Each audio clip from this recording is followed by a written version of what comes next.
大家好，我是小穎。快過年了，今天我們來做好吃的醬牛肉。早上買了3斤牛腱子，40塊錢1斤。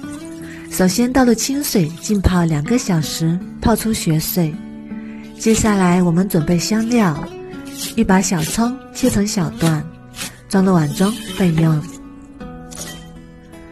半個洋蔥切成洋蔥絲，切好之後裝入碗中備用。再準備1塊生薑，切成薑片備用。再準備1個草果，用刀拍碎，再把裡面的籽去掉，我們只需要皮。再加入桂皮、2個八角、香葉、白芷、1把小茴香、1把花椒，先放一旁備用。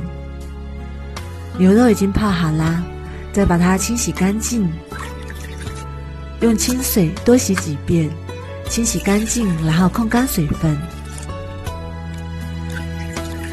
然後再從中間切開，切成小塊，這樣更加容易入味。然後加1勺黃豆醬，1塊腐乳，1勺生抽，半勺老抽，然後用手充分抓拌均勻。抓均勻之後，再把準備好的香料全部倒進來，然後繼續抓拌均勻，醃製5個小時以上。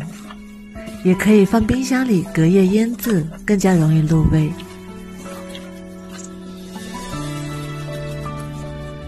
這時候我們的牛肉已經醃好啦，再把牛肉挑出來，這些香料留在碗裡備用。熱鍋放油，油熱之後把香料倒進來翻炒，炒出香味，然後倒入1大碗清水，再把醃好的牛肉也加進來，再加幾塊冰糖，喜歡吃辣的也可以加1把乾辣椒，然後蓋上蓋子燜40分鐘，用最小火。時間到之後打開蓋子，加2勺食鹽，然後蓋上蓋子繼續小火煮40分鐘。用筷子能輕鬆穿透就已經熟啦。然後取出來放涼，也可以泡在湯汁裡放涼，放冰箱裡冷藏1夜之後更加的好切。冷藏1個晚上之後，肉質入口更加的緊實飽滿，不容易鬆散。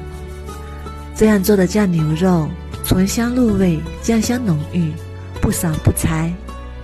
提前醃製牛肉更加容易入味，喜歡吃辣的再蘸點醬汁，真的是太香了。如果你喜歡也試試吧。喜歡我的視頻就關注我吧，謝謝您的支持。